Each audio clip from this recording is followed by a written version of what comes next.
Last week, we returned to tradition, and it wasn't what we had hoped. It was fraught with moments of frustration, racism, and a pretty mid fashion sense. This week, I don't touch grass, but I do the next best thing. My first friend had been listening in and reached out in response to my desperate plea for friendship. What I wanted wasn't a return to tradition, nor even a return to nostalgia. What I wanted, and what I think we both wanted, was to see if our friendship was authentic, if it could stand the test of time. Years apart and estranged can lead to thoughts of self-doubt and insecurity. These are among man's greatest weaknesses. But if you have the right friends, you can begin to have the courage to reflect. Not in an ivory tower conveniently shielded from everyone else through the screen of a phone whose parts were not assembled in the United States. The anxiety may never go away, but maybe we can make the anxiety we bottled up feel thrilling, dare I say fun, once more. Join me and my first friend as we replay the two best Turtles beat-em-ups in our mid to late 30s. Fatherhood, a second language for one, and a soon-to-be inevitable reality for the other. I hope you enjoy. Hello, and welcome to another exciting edition of Saturday Nostalgia. I got a guest this week. Do I say your name? I'm okay with the name. I have enough of an internet presence. I'm okay with it. My first friend, Billy Ward, is on. So hey, say hello, Billy. How's it going, everyone? Yeah, I was heavily referenced in the last episode. It was a little salty. I didn't get to come and be on it, so we're making good on that this time. This will probably be one of, well, hopefully the first of many. We will see. Yeah, I don't know how deep this nostalgia is going to go. Depending how this goes. We might just run out of nostalgia after 30 minutes, and then we're just going to be completely screwed. So we're going to be playing, we decided today we're going to do a compare contrast on the two next-gen Turtles beat-em-ups that came out after the Nintendo trilogy. So that's Turtles in Time for the SNES, released in 1991, and Hyperstone Heist for the Genesis, which I believe it was released in 92, 93-ish. I'm not entirely sure. But yeah, let's just get into it. All right. Oh yeah, do you remember playing Are you in here? Oh yeah, okay, perfect. So I remember, yeah, you were always Donatello and I was always Leonardo. Well, they were objectively the best characters in the NES ones because they had the longer reach, right? So you could hit without being hit. And Michelangelo and Raph were just horrible to use. And honestly, even the NES one, Donatello was a cheat code because the bow went so much farther than everything else. I say you might want to get a little closer to the mic. No, but to this day, Donatello is my favorite turtle. I have a Donatello motorcycle helmet, all that stuff. And I don't know if it's like a personality test thing because I'm kind of a nerd, or if it's specifically because the old NES games, he was the best character to play as. So the way I see it is, you're the brains. Donatello was the smartest of the turtles, right? Like the most scientific oriented, whereas Leonardo, because I was older, I believe I mentioned this. I don't know why I mentioned it. This isn't relevant to anything, but that we're 3 years correct apart. Yeah, so as the older one, it made sense for you to play as the leader of the group. Yeah. But yeah, I still don't know how much of it is a personality thing, or we're rationally picking the characters that made the video game easier. I think we were subconsciously just manifesting our personalities. There's probably something to it, but we were very young at the time of the old ones, so I don't know how much that personality had calcified. I don't think we've ever played this together. I think we played Hyperstone Heist because I had a Genesis, but I don't remember ever playing this with you. I played it a very little bit in preparation for this because I also have the Cowabunga collection. And I'm missing the lack of the down and attack throw from Manhattan Project. The scoop? The scoop, yes. I couldn't remember what you called it. I completely negated because I put it on easy. So on easy, it wasn't any. It's one hit, so it doesn't even matter. But on the classic NES, it took 2 or 3 hits, but the scoop was just the instant. The instant one finish, hit, which made it much easier. I'm trying to throw someone into the screen here. No, and you mentioned me, despite being younger, being able to keep up on the older ones. I think I owned Manhattan Project, but you didn't, if I recall correctly. Okay, and then the you arcade had 2, but I didn't. Oh, okay. I thought we kept renting it, but yeah, we played it a lot, so I think it made more sense if we owned. I know that was the case with the NES Mario trilogy, where we both had 1 because they came with the NES at the time. And then I had 3, but you had 2. And maybe you eventually got 3 as well. And then the first was just hot garbage, right? The first Turtles or first Mario? The first Turtles. Yeah, there's a charm to it. And like, I think if you're into the challenge of it, like the Elden Ring of it all. The first Elden Ring. Yeah. The appeal is that it is hard. And that might not be an appeal to everyone, but if that's what you're into, there's something to it. I just was not having a good time. Yeah, I tried while listening to a podcast after I got Cowabunga Collection, and it's rough. It's definitely not fun, but you went into how in one of your videos that the goal isn't only fun, right? Like there's other things we can get out of a video game other than enjoyment. Right.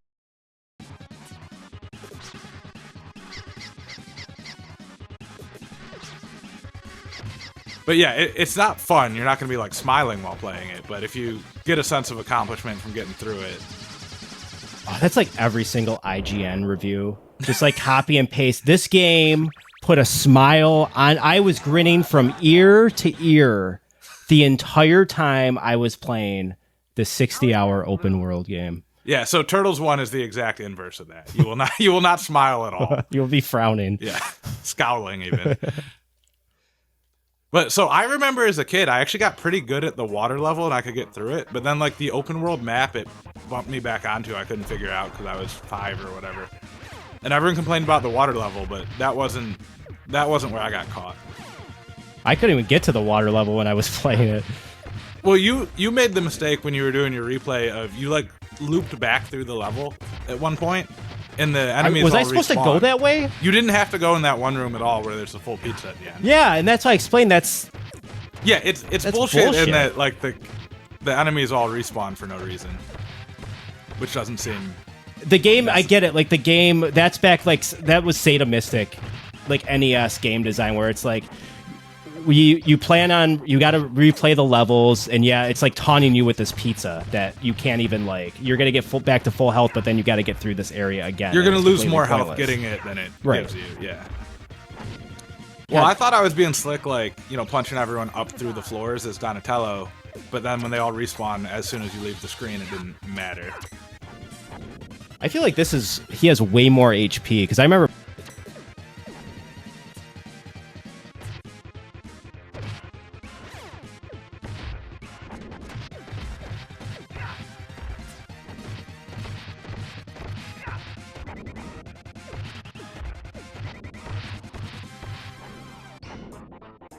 I think I'm going colorblind because I thought I was Donatello for the first half of that level.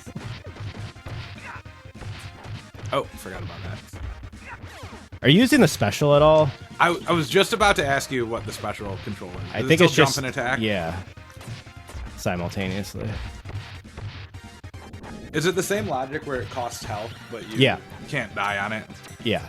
Okay. That's because I've been playing these beat 'em ups on this Capcom beat 'em up collection, and they all have that. That's just the classic. Yeah, mechanic. that's just the classic gameplay mechanic. And I know you teased Streets of Rage coming up. I really liked those. Were they actually better, or did I just not have a Genesis, so it felt more special? I wouldn't say they're better than Turtles in Time. They're really good, especially with other people. As a beat 'em up, it's probably as good as it gets. Yeah.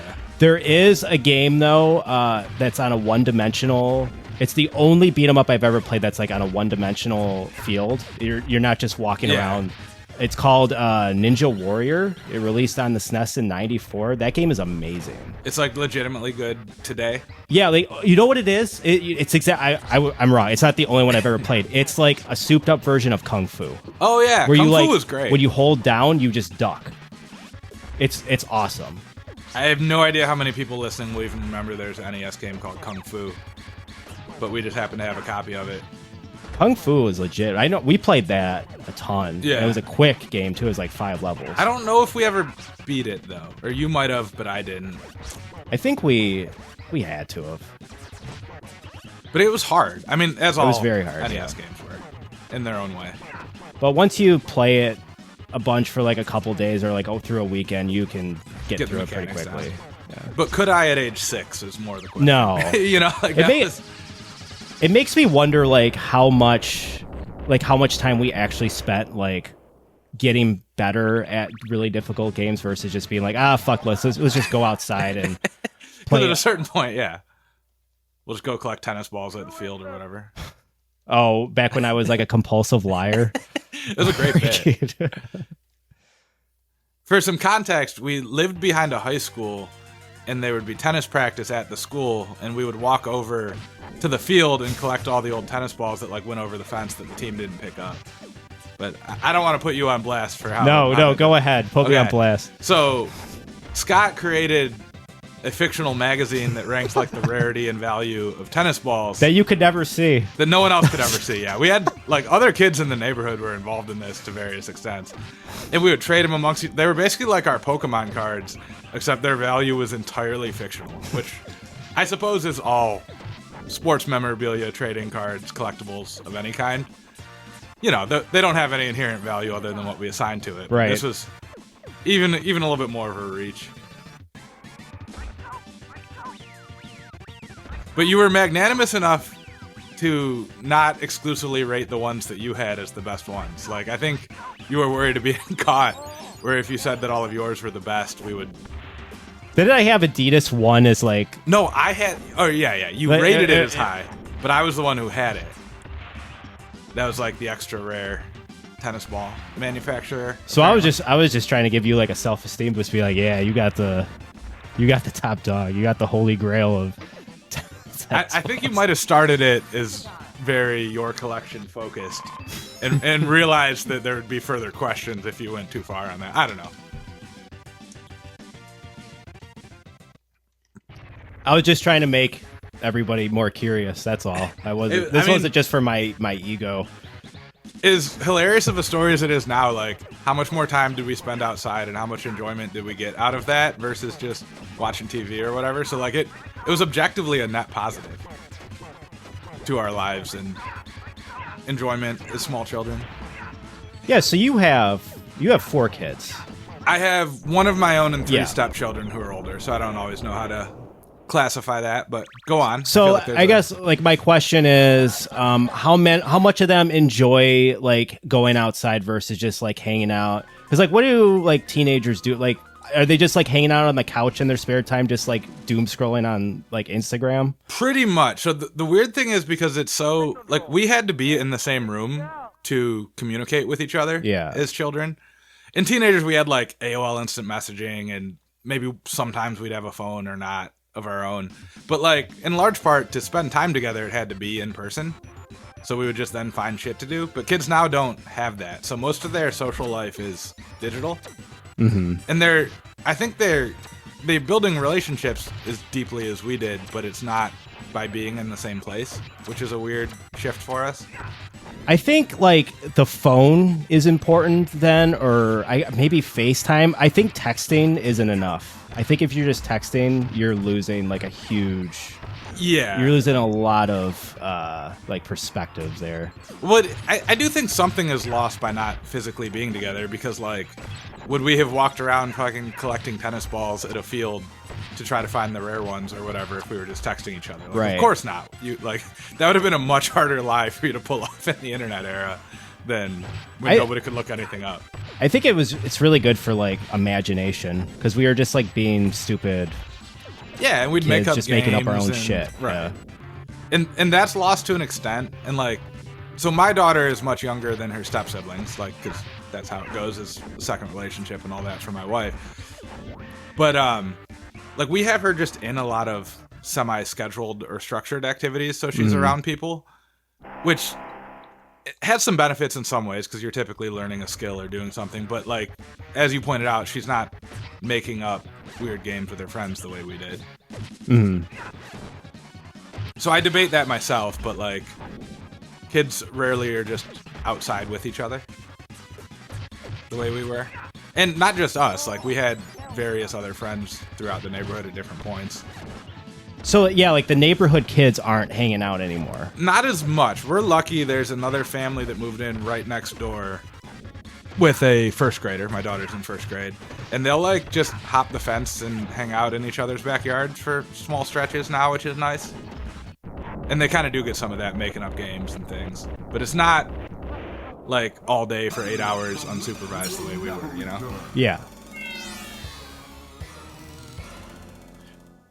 But you are in a more friendly neighborhood for that than I am, too. Because I live on a busy street, which I don't know how much that limits it. Like, you're in this nice little tucked away area where I think your daughter will have more of those opportunities of just people playing in the yard or playing out front kind of thing.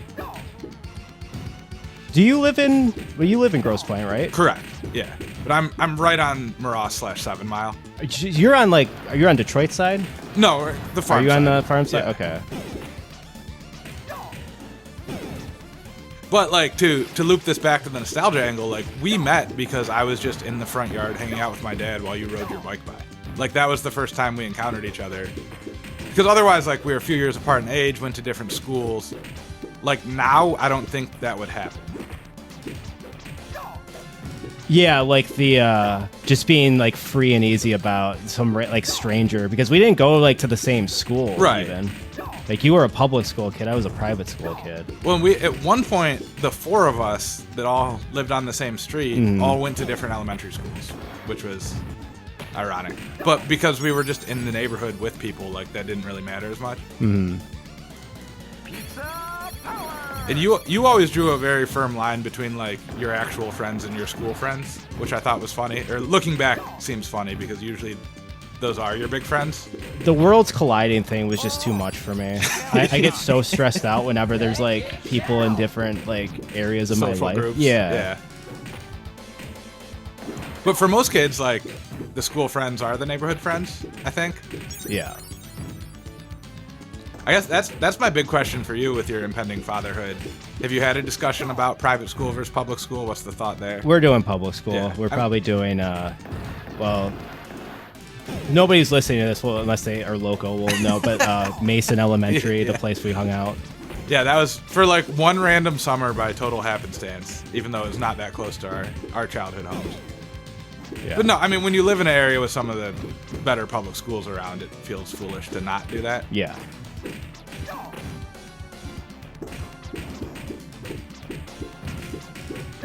And, you know, you're paying the property taxes that mostly go to the schools anyway, so you might as well Take advantage of it. Yeah, that summer at Mason, talk about nostalgia.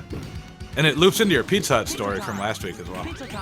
Because we would often go to the Pizza Hut buffet and then make our way up to Mason just stuffed full of 40 pounds of buffet pizza. Well, I didn't feel sick because I never stuffed myself silly. I think I mentioned how I felt emasculated because like you would just throw back so much and I would just like I don't know. Well, you know, when we played sports and stuff together when we were little, because you were older, you were always bigger than me. But like, as adults, I'm a much larger person. Like, so I think that kind of makes sense looking back that I could eat more. But it was a hilarious line that you had in there. Also, that sequence in the corner there is why Donatello was always the best, because I could stay just out of range and still have the hitbox on the boss. I think, yeah, you definitely have the most reach with the bow. It's usually close in most iterations between Don and Leo, but like right there, I can kind of pin him and just not get hit, which is super convenient in a lot of these. This boss is totally not in the single-player versions. I remember playing this level. You made it this far? Yeah. Yeah.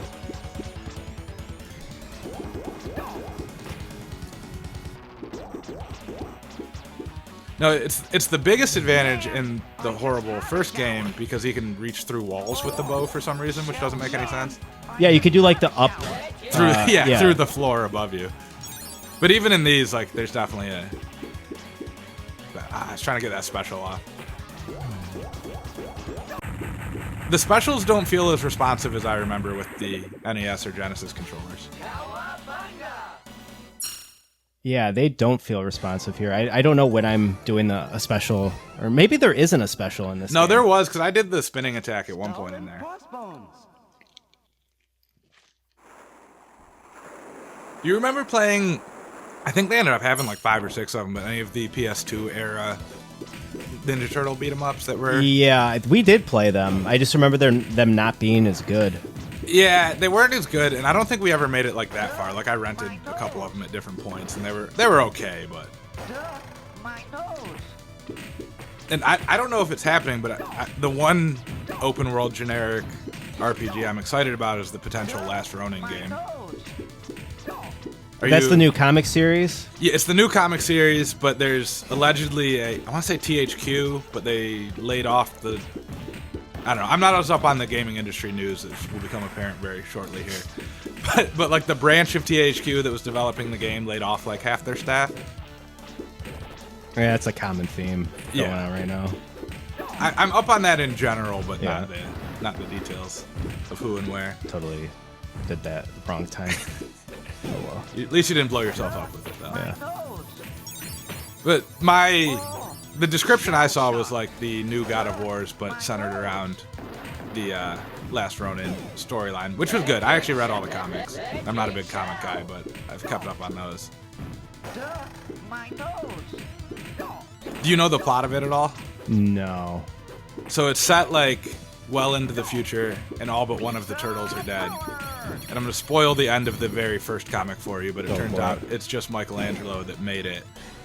And from like a video game standpoint, there's moments of him like recalling skills he learned from each of his brothers and all that, which would make a pretty easy video game adaptation. Because, you have your skill tree for Leonardo and your skill tree for Donatello.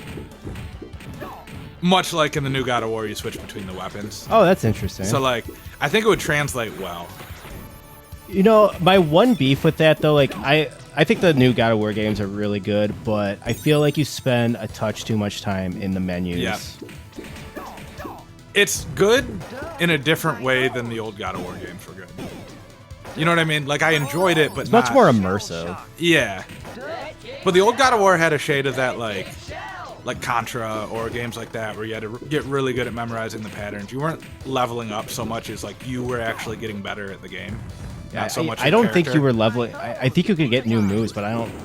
It's been a while since I played the old God of Wars, but I don't think you were. Were you got like the new magic attacks that unlocked, and they could get like slightly more powerful. Yeah. And it helped a little bit, but like you actually had to get better at it to continue to progress, which was not most games now, right? Most games now you can just grind out, and even if you suck, you'll eventually.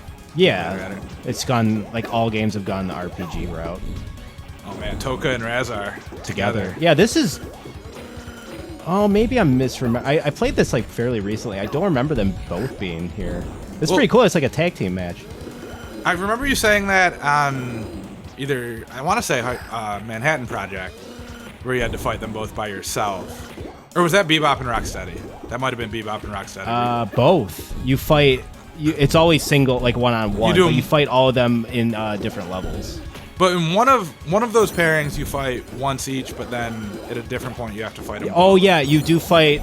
You don't fight Toka and Razar together, but you fight Bebop and Rocksteady together, like late game. That was what I was thinking of. I know which one is Bebop and Rocksteady. I'm pretty sure Rocksteady is the Rhino. I have no idea which one's Toka. Yeah, Bebop's the pig. Yeah. Or warthog. For anyone who doesn't know us personally listening to this, I mean, one, bless you, but also. I'm like the biggest Ninja Turtles fan you'll ever come across. Like, I have all kinds of Turtles gear and clothes. I bought a custom Donatello motorcycle helmet that I had someone make for me. Yeah, it's the Donatello head. So if you see a guy riding around looking like Donatello, that is me. I have 2 different Jiu-Jitsu rash guards of various Ninja Turtle stuff. Like, I'm as hardcore as it gets with that, and I don't know which one's Toka and Razar was where I was going with that. I have pretty much all of the later comics, like the Last Ronin and the Last Ronin offshoots. I didn't realize you were that much of a fan. Like, I remember seeing one of your profile pictures. You were holding your daughter, and you had a TMNT shirt on. We went to the latest movie together, and she's like into it because she likes spending time with me, but would not care about Ninja Turtles otherwise. Yeah, you said before we record, you said she reluctantly played Shredder's Revenge with you on Easy. Like, she enjoyed it for a little while, but wasn't like, she has not asked me to go back and do it again. since the day we beat it.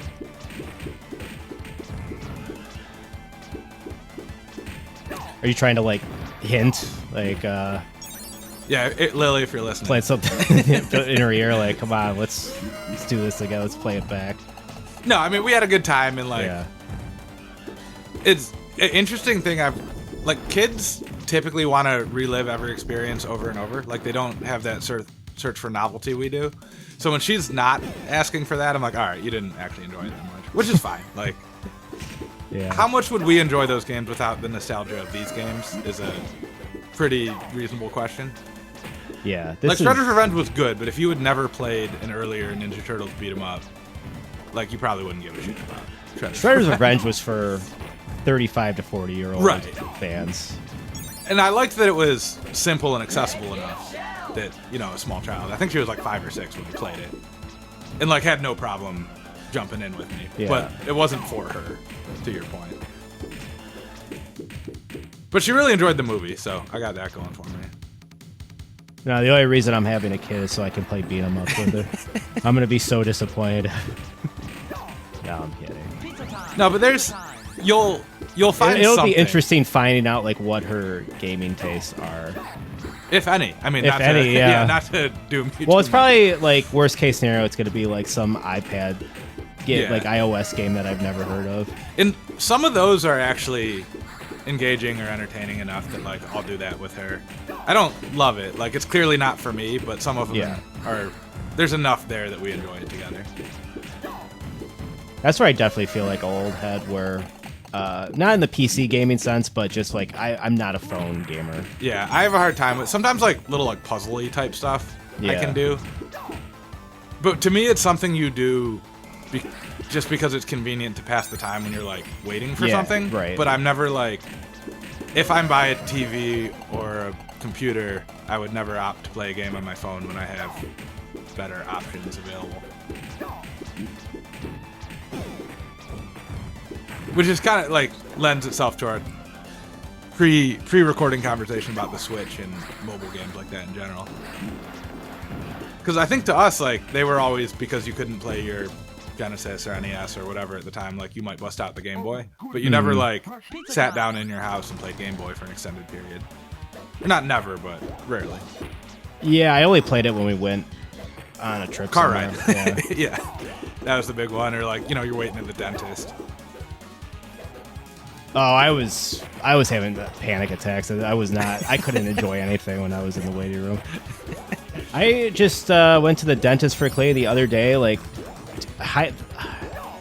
she talks so much. Like, she's such a sweetheart. She's, you know, boomer age, but man, she's got an opinion on everything. I feel like, I don't know. Do you like have overly talkative? I feel like a lot of hygienists are like that if they're older. Not too bad. There's one at the place I go whose daughter went to the same high school as me, like a year or two earlier than me, and who drastically overestimates a relationship I may or may not have had with her daughter, who I might have spoken to once. So she always wants to like update me on her kids that I didn't know at all. But other than that, we're doing okay. Yeah, it's so hard when like people misrepresent or misremember something, and then you gotta like figure out, okay, how much do I play into this here? Like, how much do I allow their inadvertent gaslighting to? Well, when it's someone you're gonna see at most every 6 months, you just play along, right? Like, there's no downside of just being like, oh yeah, I remember when she was on the volleyball team. Like, I have no idea. Yeah, if you gotta see them like weekly, you're in trouble. Right. Yeah, 6 months is I can. And you might get a different hygienist the next time. Like, it's a 6 month at most. Like, that is the absolute ceiling. Oh, when she was setting up, she acted like we were best friends because she was setting up my next appointment. She goes, "Well, I don't work Mondays, but I'll be here Tuesdays. You want to do Tuesday?" You're like, I'm like, well, we're already best friends. You might as well, because you know I'm in people pleaser mode. Yeah, I'm just, especially given like the power dynamics of a dentist situation, I'm not gonna ruffle any feathers. Well, she could be a little authoritarian too. So, you know, like you got just like making fun of, you know, I don't floss enough, you know, this and that. But then we're also, you know, she's allowed to judge me, but never are you more infantilized than like as a grown adult at the dentist, right? Yeah. Like, at no other point in our life will someone like lecture you as a teacher or parent in our mid to late 30s here, but the dentist, for some reason, we've all accepted that. Well, I got shit. Me and my wife got shit last night because my in-laws were over and my aunt's on my wife's side checking out the nursery, and they were scolding us because we left one of the windows unlocked because we were airing out the fumes. Well, we should point out that the child is not yet born. For the listening audience. Did I say she was? No, but I just... Oh, yeah, by unborn, yes, as of now, unborn. Like, that would be a reasonable criticism if there was an active baby in that room, but... We're lax on the security measures? Until she's born, yeah. Right, I mean, right. But I couldn't say that because they're like, oh, no, because their whole thing is, well, we grew up in the city, so we're like, anybody could just walk right through the window. Even though, I can only say so much, like, this is Grosse Pointe. This is, like, comically safe neighborhood. But then I say that and I'll probably jinx myself, So. But the problem I have with that is, like, nobody wants an extra baby. You're just coming in to kidnap the baby, that's it? Yeah, no, that's not a concern I really have.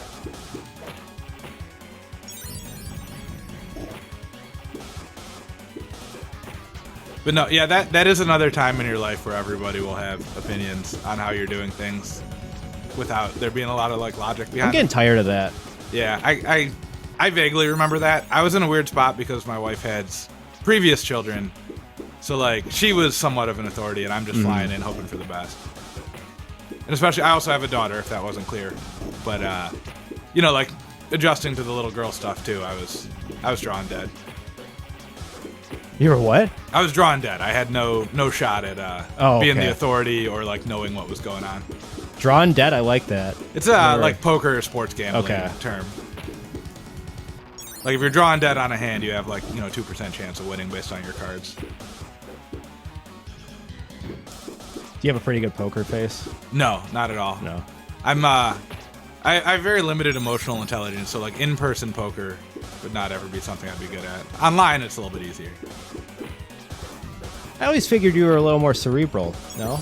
Right, but online it's purely cerebral, right? It's just numbers. Oh, so like in person it's more... Yeah, like I don't hide my reactions well, and then I also have almost zero ability to judge your reactions by slight facial cues. So, like, right, when it's just numbers on a screen, I'm pretty solid. When it's dealing with human emotion, that's where I go off the rails. Yeah, I feel like working in customer service really trains that. Well, I had to get really good at looking people in the eye and, like, either lying to them or tell them something they don't want to hear.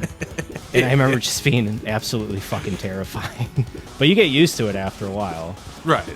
Like anything, you get your reps in. And I'm very glad we're playing on easy, by the way, because this crazy. I don't think we are playing on easy. I think... But you turned up, like, lives or continues or something, I right? sure hope. I feel like I didn't, but... Where no turtle has gone before. This is much more difficult with 2 players. It just seems much more... I think they have triple the amount of health. I also fucked up. I didn't start recording until 15 minutes in. So we'll have to replay the first 15 minutes, or I don't know what I'm going to do with this audio. Well, we'll cross that bridge when we get there. We can do it, but that would make the audio even more confusing, I think, if we tried to loop back. Yeah, I just start in the middle of, like, halfway through level 3, me cosplaying George Blaha.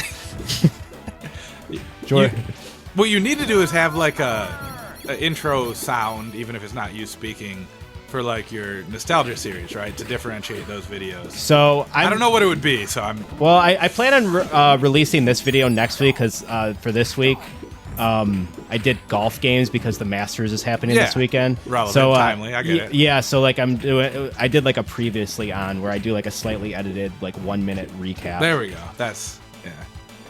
But you need, like, a song or something. Oh, I have the Masters, like, cheesy-ass theme playing. No, I mean for, like, the nostalgia series in general. Oh, like just like my own theme song? Oh, gotcha.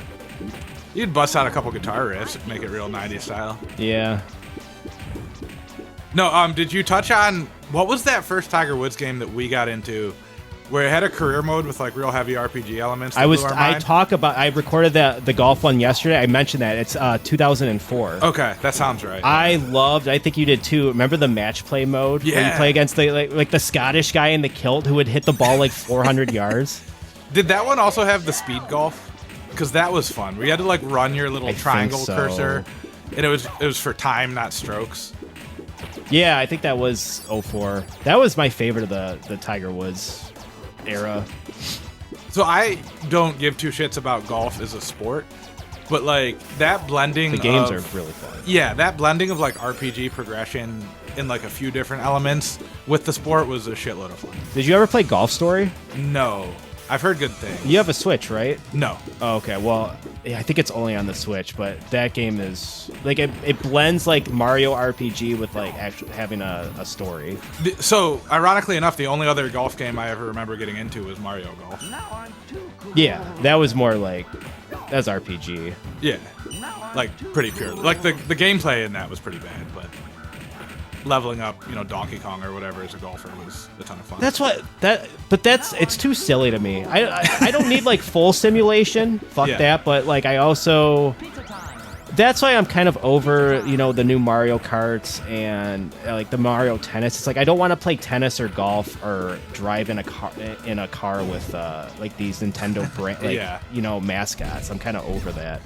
It makes a lot of sense for the Smash Brothers games, right? Like I feel like that's the only one you can still kind of get away with. Yeah, well, like that actually, like I don't want to say makes sense. It's not like it's more realistic that an anthropomorphic monkey is beating up a pink blob. But it's like your whatever. all-star fighting game. Yeah, like there's some internal logic to it. Where it's hard to be like, Princess Peach got really into golf this summer. Just accept that and go on with your day.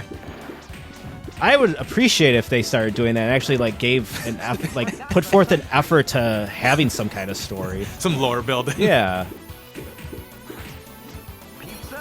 But it's funny because now I'm like very sick of sports games basically being RPGs with a sport veneer. Yeah. But when they first did that, it was mind blowing. But now it's just the same shit every year with like very incremental improvements. Yeah, and I was really into a lot of the Ultimate Teams and like online.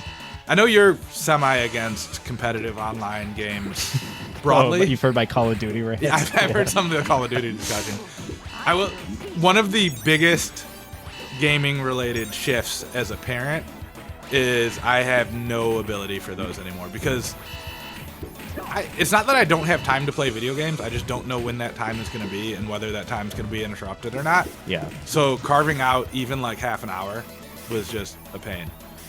Like I tried to play some of those. I was for a time a stay-at-home dad, and she napped like 4 hours a day. So in theory, I had time. You had time. Yeah. But you'd fire up a game, and that was when she'd cry, and you have to go do something. And it'd be no big deal if I'm playing Turtles, right? I can pause it. You take can't care pause of her, like a fucking Twitch fest. Right. Call of Duty.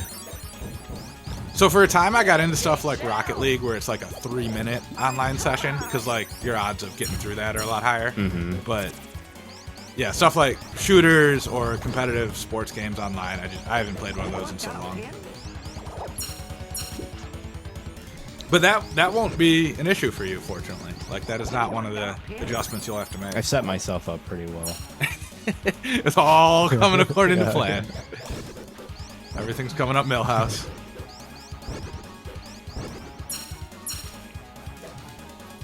But yeah, like you'll definitely have less time to an extent to play video games, but I've had a lot of people say like, oh, I just don't have time anymore after kids, and like I feel like that's an identity thing more than anything. You just start manifesting that. But like those same people have time to watch. That's what I'm saying. Like you 3 just hours of movies or a bunch of episodes of the new Netflix streaming show, or just doom scroll on your phone. Or I feel like that's most of it. Yeah. But like our mutual friend Ed still plays a ton of video games despite working like more than 40 hours a week and being the primary caregiver for his son right now. So it can be done. No, how are you feeling broadly? Like I was getting some anxiety from you from some of your other videos about parenting, but I didn't watch them in temporal order. So I don't know, like the arc that is. Definitely a lot of anxiety. Also looking forward to it. My biggest fear right now is going back into the job market because like me and my wife run a small business, but we haven't really, like, we go to Eastern Market, and that's where we get a lot of our income now, revenue in like the summertime. Our online business ain't doing so hot right now because we're just not focusing on it. So now it's like, shit, I gotta like. Are we gonna do well enough in the summer to make up for the rest? Yeah. And it's at the point where like she's probably gonna have to go to Eastern Market and then be away from the kid early on. She doesn't really want to do that, but it's like, oh, do we have a choice? So like I'm thinking of like best case scenario for me, like getting into like the gig market, which I'm dreading, which is either gonna be like Instacart or DoorDash, or like that's what I'm thinking right now. That doesn't seem horrible. I mean, for you specifically though, like. You can drive around, listen to music and podcasts. I was an exterminator for a while, and I actually really enjoyed the part of my job that was just driving around and like having that alone time, especially with a small child at home. Because like, I can just listen to whatever I want to and not like. That sounds the ideal, Wiggles or whatever. Like we didn't ever actually do the Wiggles, but that was a generic example. The biggest thing I'm dreading is. I'm very embarrassed admitting this, but I don't know how to back up. Meaning, like, I never You mean learned. A vehicle, correct? Like I know how to back out of a driveway, but I don't know how to back out of like the whole driveway. You get what I'm saying? Like I am not somebody that knows how to readjust. I never learned how to parallel park. So like I'm just dreading if I have to like pick up an order, like because you know how where you're like wedged in somewhere. Yeah, you know how Mac Avenue is. Like I can't do that shit. That's a hilarious anxiety about this though. Like of all the things that could go wrong, you're like, what if I have to back the car up though? But no, that doesn't seem bad, especially if you have like seasonally variant income, right? So you can pick up more of that when you need it and less when you don't, kind of thing.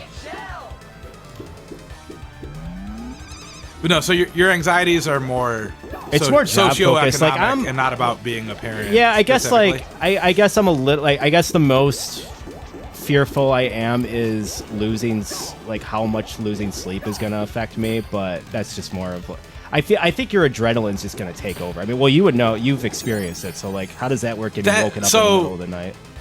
That is not. This is one of the privileges of being the dad/man in that situation. Is that's not as bad for us because for the men.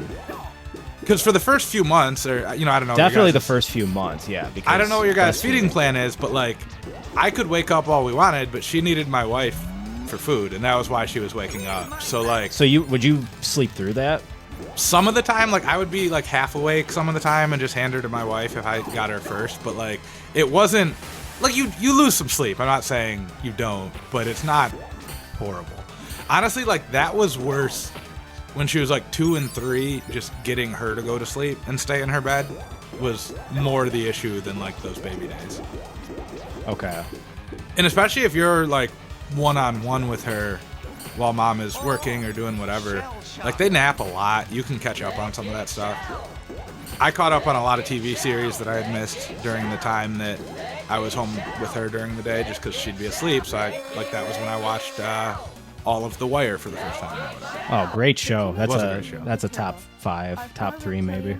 But I had like a few shows that like our friend Ed had been telling me for many years I should watch. And it wasn't until I was like a stay-at-home dad part of the time that actually happened. Why is it not letting me come back? Hit X or square. Oh, so start on the PlayStation controller isn't start on Yeah, it's weird. Did we beat it? I swear so. That was much more different than the single player. Because we didn't face Super Shredder, right? That was just like regular. He was like big though, so maybe that was what made him super. I don't know. But no, I'm not worried for you about that kind of stuff. I think you'll be okay there. It's a little bit overblown. It's worse on moms, as like honestly all of parenting is, I think, probably. But yeah, and then another thing I hear that can be an issue for like sensitive men is their kid not wanting them. They always want mom. So did you experience that at all? Quite the opposite for us. I think this is my working theory because I was closer with my mom when I was little. I think you would probably say the same thing. Yeah. Especially as a small child. I think it is your opposite gender parent who you're like more drawn to in that way. Like, because my daughter will So she's a 90% daddy's of the girl. time, yeah, choose me over mom, and it's kind of always been that way. Part of it is mom has other kids, her attention's more divided. I'm just on her. You know, like there's factors to that, but I don't think you will have that problem at all with a daughter. So what I could do... Are we going to switch over to the other one? Before we get Hyperstone Heist? Yeah. Yeah. The only thing is I don't know what I'm going to do about the first 15 minutes because I... Well, let's just kick out of here. I'll figure something out. No, I don't want to delete it. Close game. I'll just restart it. I don't know if you're going to edit this part out, but when I was playing Cowabunga Collection myself, switching between games was annoying. Like, it wasn't very intuitive. No. But no, I never really worried about that. Like, I was lucky where I was, in some ways, a stay-at-home parent. Like, I worked on the weekends doing the pest control. But, so we got a lot of quality time together, which I'm sure you will, even if you do gig stuff. Like, you'll work that around when she needs you. I doubt that'll be an issue you have, I guess. Okay. And maybe I'm just, small sample size overfitting the model of the opposite gender parent. But like my sister was always all about dad from like day one until now, and she's 33. So I think there's like some gender stuff there. Is there like an options? I guess I gotta go in. Yeah, so that you'll probably be good on. Babies they're not easy, but they're simple, right? Like, you don't have to do a lot. I don't know. I'm excited for you. Well, if they're crying, there's only, 4 things that can go wrong. You need to change their shitty diaper, you need to feed them, you need to hold them, or they need a blanket. That's all can go wrong, right? Cold or hot. But yeah, there's not... You'll be all right on that stuff. It's interesting, like, the thing I've noticed throughout 7 years of parenting is just when you get really good at, like, one part of their development, they're not in that stage anymore, which is rewarding because you're like, oh, I get this new challenge, but it's also frustrating. You're like, I've really hit the groove of being the dad of a 3-year-old. Like, I'm awesome at it. Well, now they're 4, and the shit they liked when they're 3 is no longer there or no longer an option. So that's both a challenge and something I enjoy. I guess for better or for worse, right? Because there's shitty parts of every phase of childhood, and those shitty parts go just as fast as the good parts do. So when you're stressed, you know it won't be forever. And you don't even have time to reflect on, like, the good times because it just keeps going. Because it's something else, yeah. And, like, I genuinely enjoy spending time with my daughter now more than as a baby. Like, a lot of people say they miss the baby phase, but I think as dads, we grow in importance throughout their development because they need more of what we have to provide, if that makes sense. At least my daughter. Like, she does jujitsu with me. Like, we're together all the time. We have a lot of the same activities and interests. So that's been fun. So you grew up on Taekwondo, right? Which is different? Correct. Okay. Yeah, well, and this all ties together because for those who don't know, I was a professional MMA fighter at one point. I've trained various martial arts. It's been a lifelong thing of mine. A good chunk of that is because of the Ninja Turtles, though. It's hard to say. We're tying it all together. It's hard to say what's the chicken and what's the egg on that, but that was kind of. And we watched Power Rangers growing up too, and the Double Dragon games, which you referenced in one of your episodes. Oh man, I was thinking about the other day the 2 knockoff Power Rangers shows in the mid-90s, Beetleborgs and VR Troopers. VR Troopers is horrible. They made a beat-em-up. VR Troopers beat-em-up, I'm pretty sure. I don't know if they ever made a Beetleborgs video game. I don't know. Well, and then Battletoads was clearly a Turtles knockoff, but designed exclusively as a video game. Are you gonna hit a Battletoads for the nostalgia series? Because that'd be fun. If I get the emulator working, I'll do Battletoads and Double Dragon. That's supposed to be the best one. That was my favorite. Yeah. I don't think either of us owned it, but I remember renting it, and I went to Funko Land with my dad for another nostalgia blast from the past. Funko Land. And I wanted, because they used to give you that newspaper with all the games they had in stock with the prices. You know what I'm talking about? Yeah. And they said they had Double Dragons and Battletoads, but when I got there, it had been sold out. But they had both Double Dragons and Battletoads for like 50 cents each, so my dad bought them both for me. And I was like, no, this is not... There was a game where you could do both. You can't like squish them together, unfortunately. That technology didn't come till Sonic and Knuckles, where you could mate the cartridges. Yeah.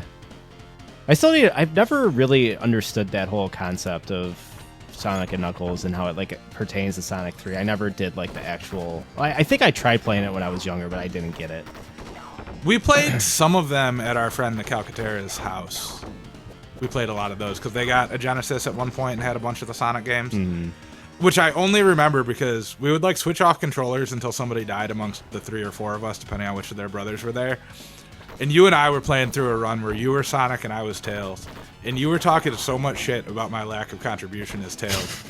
And then we got to the boss of the level, and I managed to like perfectly time the bounce of Tails where I just killed him like in one shot while you stood there. And you just were talking shit. You were just so humbled. And you were right though, like I wasn't contributing much, but it's for anyone who played those games multiplayer. The game design does not give Tails much of an opportunity, and then he's always lagging behind. Right, because he physically can't move as fast, and when he goes off the screen, you just lose control, and he like flies in later. But he's really useful during the boss fights because he can die as much as you want, and you don't lose any rings. And the battle arena is just one spot, so Sonic can't just take off. Can't just leave him in the dust. But yeah, that's my core memory of playing those games. Is you just like. For the whole level, just a gang of shit about how little I was doing. I was like, I know, man, I'm trying. I believe we were eating Donut Express donuts at the time as well. Oh, that place is now called Vossi's. It's a Greek bakery. I haven't been there, though, but I've heard good things. I got a donut there with my daughter once. I think it's owned by the same people who own that cafe next door. Athenia? Yeah. Shish Kebab? It's like the wife of that place bought the bakery. Do you like gyros? I like gyros. I have not had one from there yet. When it stopped being Dimitri's, I never went, which was like probably 20 years ago. I'd recommend it. It's pretty good. So when I was growing up, my dad was getting his master's degree, and on Sunday mornings, my mom would walk me and my sister up, and we were like super little.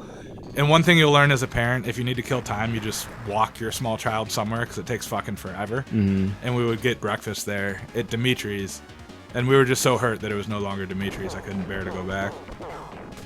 Yeah, this is very nostalgia coded for me. Like that corner, this is very specific, but that corner of like Harper and 9 Mile, it's just like crossing that area for the first time, crossing that street when I was like 8 or 9 or whenever I did it, like that felt like I was just in a new reality. Like that was because like our street was like my entire world, and it was a very small world. But there was a lot to it, right? Because we had the whole high school behind us that we could get to without ever crossing a street. Yeah. So it was a pretty big like playground for us as children without having to really literally cross a street. And then we started playing those games of tag where we were on our bikes. The Fugitive game. The Fugitive. Yeah, so we had a version of tag where we were all on bikes called the Fugitive game, and we would be the entire city of our metropolitan suburb of Detroit. But I believe it started, we couldn't cross we basically couldn't cross a street, but that included the whole high school and a few like businesses that were even defunct then, where we'd like hide in the parking lots and stuff, and then everybody's backyard because we were all on the same street. But yeah, I know it expanded out. Those would take upwards of like 3 hours. Yeah. And we'd do it on foot too. It wasn't exclusively bikes, but yeah. No, one of my other childhood, the first time I remember like going out and having a meal without my family, which is like a weirdly big experience as a kid, or without an adult, I should say. Like first time was you and I either walked or biked up to the Sorrento. It was Sorrento's at the time, but it's been like 20 different. Oh, did you hear what happened or see what happened? I know it's a Ferlitos. Yeah, now, it's a Ferlitos. I think that used to be in Grosse Pointe. There still is a Ferlitos in Grosse Pointe. Oh, it's a chain. Okay. It's not. It's just those two of them, but the one that used to be Sorrento's just sells pizza. Like they don't have like chicken parm and wine and all the other stuff that the sit down one has. which seems weird that it even exists. So it was a Sorrento's for the longest time, and then it changed over to another pizza place, which I don't think we liked as much. It was very saucy, which Sorrento's pizza is not known for its sauce. It's more cheesy, I would say. But the one it became had that weird deal where all of their pizza was buy one get two free. Do you remember that? Buy one get two. You got that sounds three. like a hell of a deal. But Yeah, I they were do remember expensive, that. but That's why we kept going. But you literally had to get 3 pizzas. So, like, if it was just me and you, we had to, like, recruit other people if you wanted to go get pizza from this place because we weren't going to eat 3 pizzas between the 2 of us. And even, like, our families, we each have 1 sibling. We're like, what the fuck are we going to do with 3 pizzas tonight? So it was a super weird gimmick because in the one way it was a good deal if you needed 3 pizzas. But how often? But when did we ever need 3 pizzas? Yeah. And that place went out of business. And then it was Sorrento's again for a while. And up until, like, literally 2 weeks ago. Yeah. But Sorrento's was always cool because they always had slices. So you and I would go in there with, I don't know, at the time in the mid-90s, Yeah, get the lunch $3 slices. each, not even, like $2 each for a slice. They were and a probably pop. like $1.50. No, they were definitely You think dollar they were- slices. I think for a slice and a pop, we probably got out of there for $2 Oh, each. if you're getting a pop, yeah.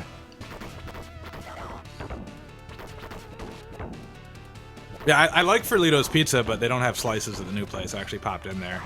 I've never had Ferlitos. One of my coworkers, when my wife was pregnant with my daughter, gave us a Ferlito's gift card as like a, you know, like people give you ways to get food because you don't want to cook or whatever. And they're like, this place is really good. It'll be helpful. So we go every once in a great while. It's pricey, but I'm actually not that into Italian food, but I like their pizza. Not in Olive Garden. I've never been to an Olive Garden. I mean, you know my parents, then referenced them a few times in the other Turtle video. But very liberal, very hippies. We were not a chain restaurant family, really. Unless you count National Coney Island, which is, you know, the local chain that's much beloved by pretty much everyone. So you're saying going to, like, fast food chains was more of, like, a Republican thing? I'd say it's 90s? conservative coded, right? Yeah. Like, if you think of, like, the generic conservative suburban family, where do they eat? Like, Applebee's, Red Lobster. I see it as, like, working class, which can Aren't we? Yeah, kinda we're, transcend yeah, that. there's some overlap there. But, like, more liberal and progressive outlook is wanting to have, like, new and varied experiences, right? Not True. Not, like, the comfort of, I know what Applebee's is going to have. Yeah, sometimes you need that comfort, but if you're going there every week. But, like, we went to, you know, Cedar Garden a lot, that little Mediterranean place. Did you by and me... us. I'm trying to figure out who got me started on that. Was that you? I don't think it was me directly. I think you probably got it with my parents one time because they were super into it. Like, I, not as heavily as you, but I was resistant to ethnic foods to a degree as a kid. But they finally got me to try it. And I think, like, either they got takeout from there when you were over or we all went one time. So I don't know if you said this, but Cedar Garden is Mediterranean. Right, yeah. Which, in the mid to late 90s, felt very adventurous in a small, mostly homogenous suburb. Like, now, like, everywhere has at least a couple Mediterranean food places, I feel like. But at the time, it was, like, cutting edge. That reminds me, in, like, the day... Sorry to get a little, bogged down in the dumps, but I remember the day of 9/11. I remember, like, everybody at my school was taking serious... I don't know if you remember this. This is something you did, where, like, you took a very, like, South Park stance. We were, like... I remember, like, I was feeling somber all day, and we were like, this is fucking weird. Like, everybody's acting, like, really just... you know, like, typical patriotic American bullshit. And then, like, we hung out after... we got home school. from school. Yeah, we took my dog for a walk. Yeah, together we were going to the down, high school like, field. the South Lake B field, the football field, and you saw a plane in the air. You're just like, oh my god, the terrorists are gonna come to... But you were being, like, very satirical about it. And I remember just laughing and being like, all right, I'm like, this is... We'll be all right. Yeah, we'll be all right. No, so that... The interesting thing about that, you were in 9th grade, right? If my math is correct. Yeah, that was a freshman. I was in 6th grade, and my elementary school went till 6th grade, so they did not tell us. Like, I did not know that this had happened. We had one kid who went home from lunch and, like, read the riot act to not tell anyone this was going on. And he, like, vaguely referenced it, but not in a way that I ever would have guessed that as an 11-year-old. So like you had known all day, where when we saw it, I saw it on TV. My yeah, they like algebra wheeled the teacher, TVs in yeah. and stuff for older kids. But because I was still at elementary school, we had no idea. So like when this was happening, I had known for like at most an hour. Like my grandma was babysitting us that day, and probably talked to her about it for like 20 minutes. And I was like, all right, me and Scott are gonna go take the dog for a walk. Like that was like the extent of it for me as a kid. So it must have been a very different experience having like just ruminated on it all day and like tried to be normal. So you remember that? Like, you I remember that day better than I do. Well, I mean, different details of it, but like I remember the adults around us being weird, and the one kid. Yeah, my mom made me like really weirded out. I think that's why I wanted to like get out of the house because like, I need to get out of here. Well, I remember us having a conversation. Like you had just gotten into fantasy football that year, and you were very briefly. Very briefly, yeah.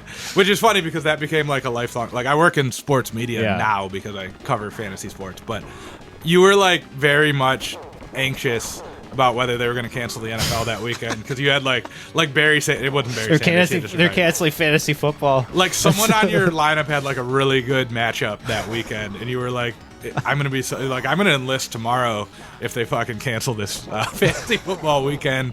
Like I'm trying to think of a 2001 running back, but like I need my, I don't know. I should be better at this. I work in Ahmad sports, Green. I think that was who I had. It might have been. That sounds right.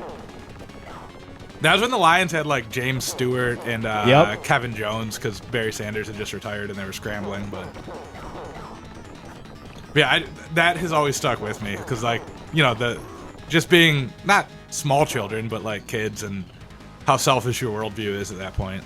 Like they wouldn't cancel sports over this, right? Because I'm really looking forward to sports on Sunday. Yeah. But also like even as an adult, what did we accomplish by not having football that weekend? You know. Right. Or whatever, like it didn't actually.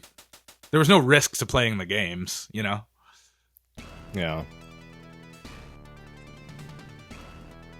And now we managed to like barely delay much sports because of a global pandemic. So I think with the money involved in that now, they would have found a way to get on the field if that happened in 2025.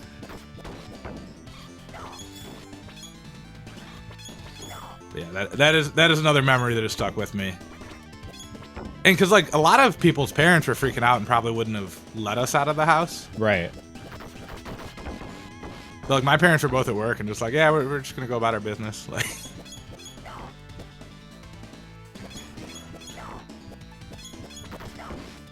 I do wonder how much of that shaped like our generation's political views, though. I think a lot. I think it's why a lot of people remain. Yeah, we don't have to get political, but just like. Oh, you get very political on this channel. Yeah. Though. Don't stop that for me. I mean, I'm sure a lot of Trump supporters were like affected by that day. A lot of millennials, especially. I feel like it was like, yeah, I feel like it was like the event that kind of shaped like millennial paranoia, and then it just how you dealt with that kind of like defined like how you live the rest of your life. Well, there's an element of like the conservative worldview that is so heavily rooted in fear. I feel like, right? Yeah. Like you're scared of immigrants, you're scared of somebody taking your job, you're scared of trans people, you're scared, whatever. Mm-hmm. And like, was that born out of 9/11 or the financial crisis or any of the, global political events that shaped our early lives? Yeah, I say this in one of my video essays, but I felt like we needed a new enemy, right? Because like, Soviet Union was done in like the early '90s, and we were just kind of like, well, we had the Gulf War happen in like '91, but then like we just dominated that, so we needed like a new scapegoat, right? And people in this country love fucking blaming people for why their lives aren't going well.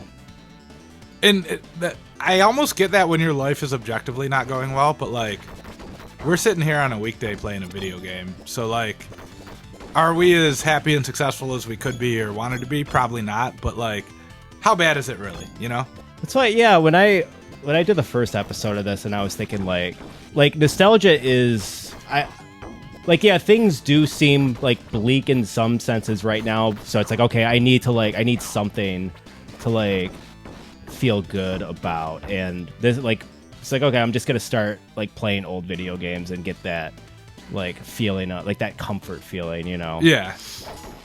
But I think impending parenthood has a lot to do with that, because you start thinking about your childhood and what you'd like to carry over and what you'd like to not. Yeah, you know? for like, sure.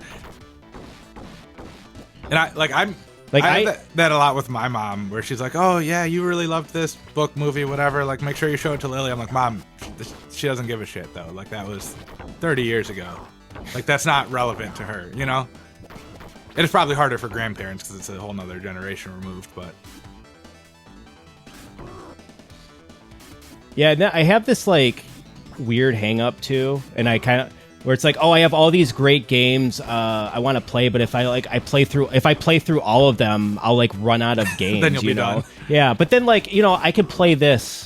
Like we could play this like 10 times over like the span of 1 year, right? And it would still be equally meaningful to me, and it wouldn't lose its luster. It's like not just because you finish the game. I think that's where we've been kind of like open world pilled, because we like expect every game now to be like a 60-hour. But the drawback of that is like you don't feel like there's a reason to redo it, right? Like you've experienced the entirety of the world. Yeah, it wasn't like. The fun is in discovering the new thing, so once you've discovered it, there's nothing left. Or like the act of doing it itself isn't that enjoyable. Yeah. That's why I just kind of want to play shorter games now. Yeah, most of my gaming lately has been like random indie games I see on sale on Steam and then like get into briefly. And like every time there'll be a moment where I'm like playing it. So you are a PC gamer now.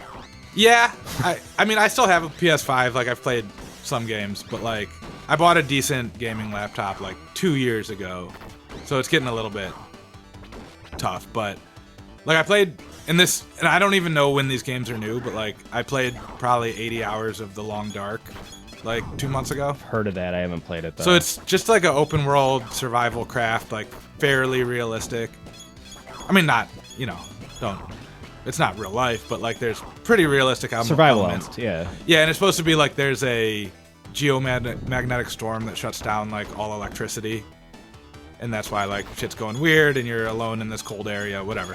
And it's fun, but like I got to a moment where I was like, okay, like surviving isn't challenging anymore. Like I could just do this indefinitely where I have enough resources, and I was like, okay, I'm done with this game. Like I don't need to, and I didn't have the need to like experience every part of the world or anything the way I might have in the past. But those games are good for that. Like they have a story mode, but it's kind of shitty. It was a good like I used it as a tutorial. But have you ever heard of Frostpunk? I played. I was to say that feels like a Frostpunk. game very you. Game. Yeah, I really enjoyed the first one. I haven't played the second one yet. I have like weird patches of the year because of working in sports where I have like a ton of time to play video games, and then some where I have almost none. Yeah. And we just entered like a almost none time of the year, so like I played a bunch of The Long Dark and a couple other like indie games like that. But yeah, I really enjoyed the first Frostpunk. It took me like 4 or 5 tries to beat the first campaign level. I hear it's very difficult, yeah. And then I didn't have it in me to like restart though, because it doesn't build off your prior city. It just, you start all the way fresh. And that was like too much for me to bear starting over. Like I'd finally achieved something, you know, and then they wanted to throw me back into day one and I couldn't do it. That sounds like Darkest Dungeon. You go through. I played that all the was too Darkest brutal Dungeon. for me. I tried Darkest Dungeon 2 a couple months ago and didn't enjoy it as much. I like Darkest Dungeon 1 though. But so a few years ago I got really into the Tropico games. Do you know what those are? Yeah, strategy. And the first one I played, I want to say it was like 4, but they had a campaign mode where you had 2 different cities or islands, however you want to phrase it, that you alternated between, but then like the next campaign level you went back to that island. So like your progress was sticky. And I fucking loved that, because like if you did a good job, you like started the next one ahead or whatever. So when there's like city builders and stuff like that, I don't like when they force the restart, because you've invested so much time and energy into getting things the way you want it, and they're like, and it's all gone, start over. I'm like, I don't want to. Because the other one I played this year a little bit was what's it called? Not Medieval Dynasty, because that's like the first person one. Farthest Frontier, which is like a medieval city builder. And it was the same kind of thing where they didn't really have campaigns, but they had like different difficulty levels. And once I got it down, I just couldn't, like, it took like a lot of hours to get my city good, and I just didn't want to start over. Gotcha. It just felt too... So like I'm into those, but they kind of wear out after a while, I feel like. So yeah, that's been my PC gaming experience, mostly like survival and like city builder type stuff. Yeah, I always wanted to get into the Civ games, but I know there's such a time sink to like really get, you know, the full breadth of the experience. I had Civilization Revolution for, was that PS3, I think? I think so. And it was like Civilization with training wheels, and it was actually like really nice though, because like I didn't have it in me to figure all that out, but it was like a simplified version that I played the shit out of. And they had like a shitty online mode, like that I didn't do much of, but I could see that being fun nowadays with like reliable internet connections and things, because it was pretty janky. Like I played a lot of that the 1 year I went away to college in my dorm room, just playing Civ Rev by myself. But yeah, I thought about getting the new one. I'm just like, I do not have the time to like figure out how this game works. It's too much. I did hear you mention briefly getting into board games, but letting that go. You ever play Catan? You get into any I've heard of games? it, but I haven't played that one now. It kind of reminds me of Civilization in a lot of ways, but like 7,000 times simpler. Because you were talking about under the context of like D&D, right? In the other episode. Yeah. I've never done any of that. You played Baldur's Gate, right? I did play Baldur's Gate. Well, we played.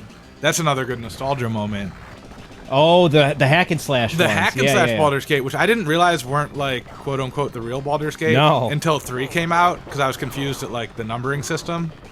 But those were a lot of fun. We played. To me, those were like we played these types of beat 'em ups when we were kids, and then like that was the teenage Dark version. Alliance for like the teenage version. Yeah, because we played the Gauntlet like. Like those isometric Yeah. kind of hack and slash beat 'em ups.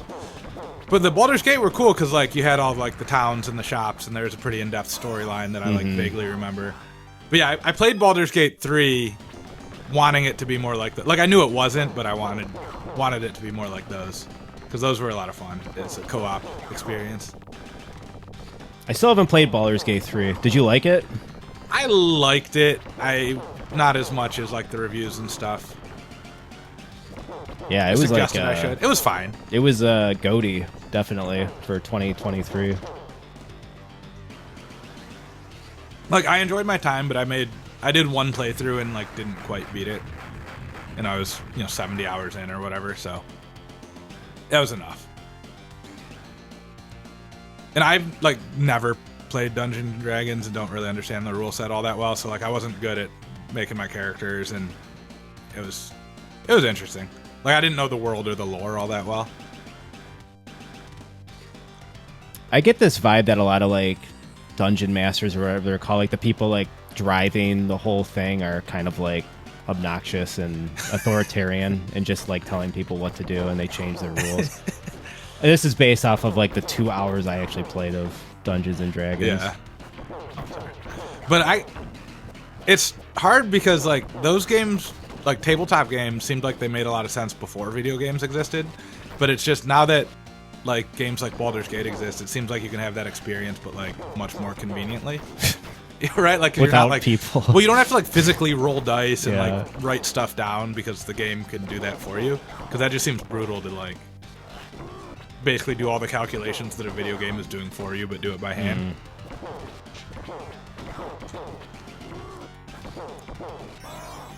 I'm not gonna lie, I hated the first couple sips of this, but now I'm like acclimating to it.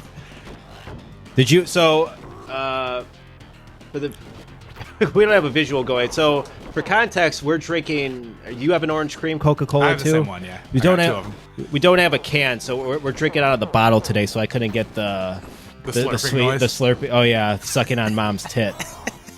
Although I feel like a bottle is more of an appropriate like allegory for that, right? Than a can. Like a plastic bottle.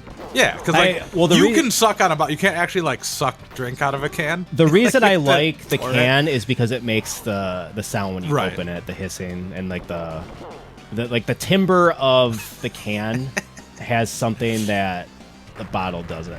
Well, because you guys always had like 12 packs of pop growing up. Where my house, if we bought pop, we always got a 2-liter.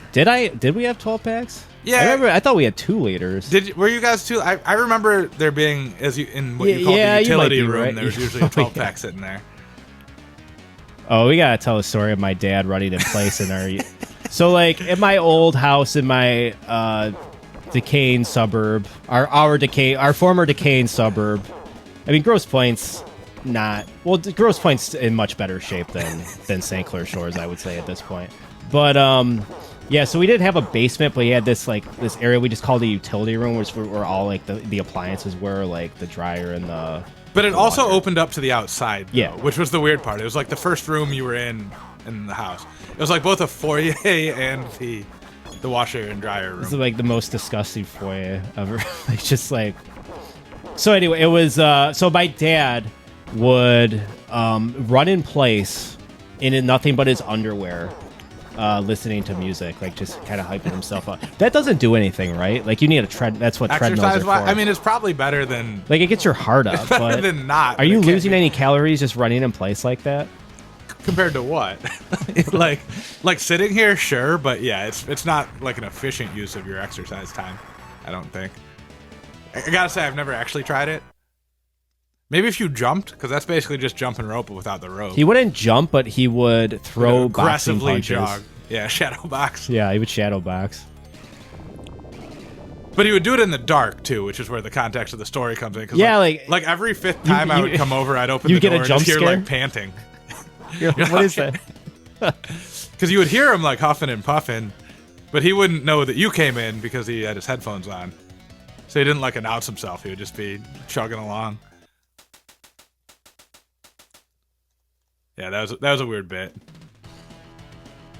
I mean, dads by definition have to have like weird shit that we do, as I'm sure you'll develop in your own time, just to get through the day. Like I'm sure 20 years from now, your daughter will be like, "Yeah, I have no idea why my dad did X, Y, and Z," but. I also wonder how much, and this might be specific to our dads, they were like trolling us with their weird shit. But like trying to make me uncomfortable, like just embarrassing my friends. Yeah, like, oh yeah, this is the shit I'm gonna do if you invite people over.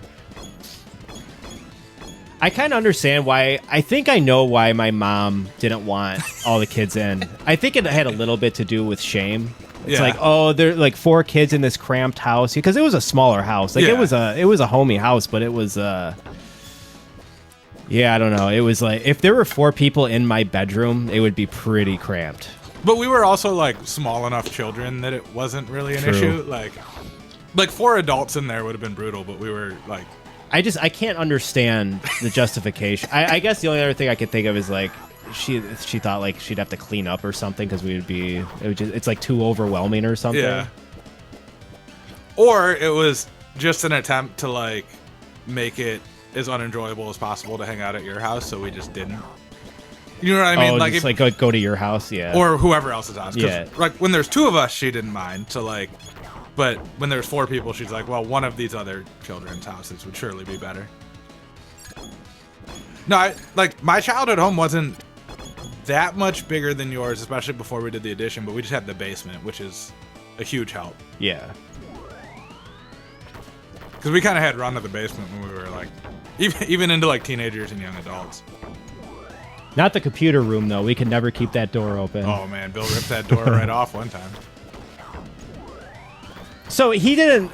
So for context, Billy had this computer room at his house, and we would. That's what we were like. What a throwback! Even the concept of a computer room. Yeah, right? Like because computers used to be stationary. Like you had to put it somewhere, and that became the computer room because you couldn't just close it and take it with you. But sorry. So I think we just wanted to like. I don't know why we did close the door.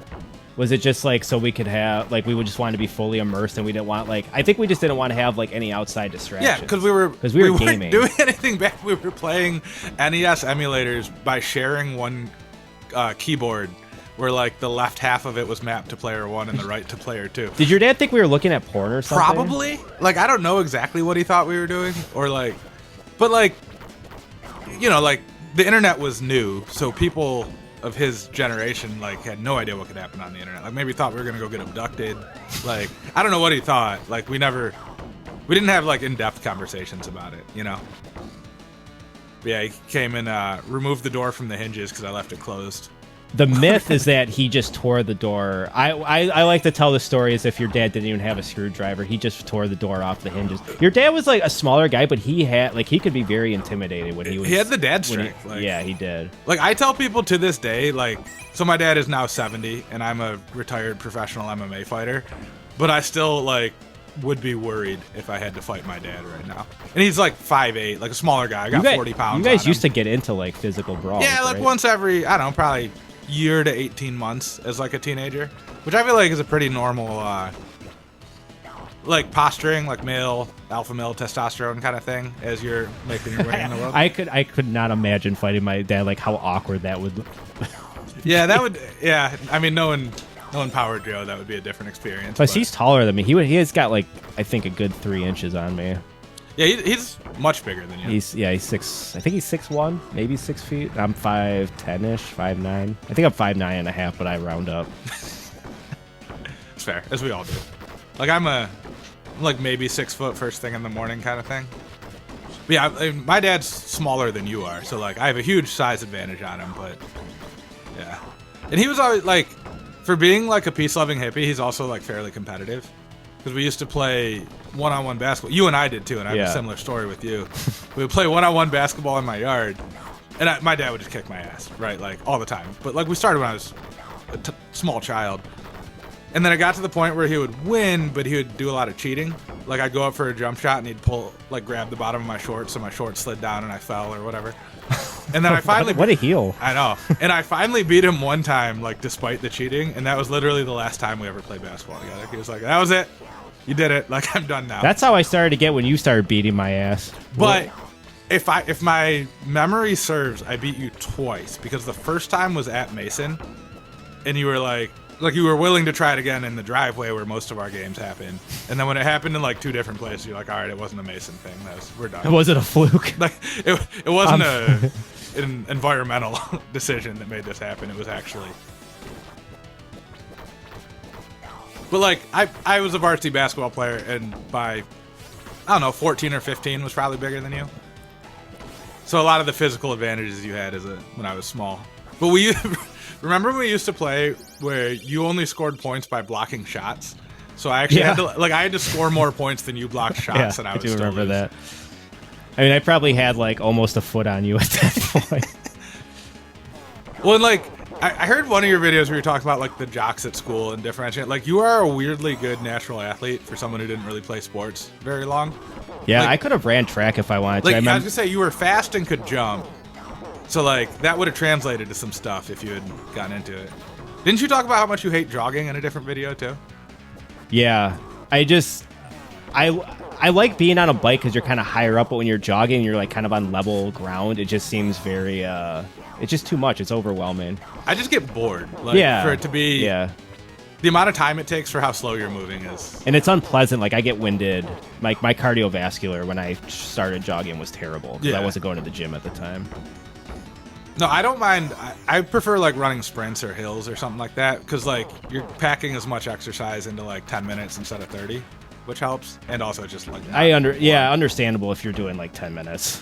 I would rather be challenged more than bored more. If like those are the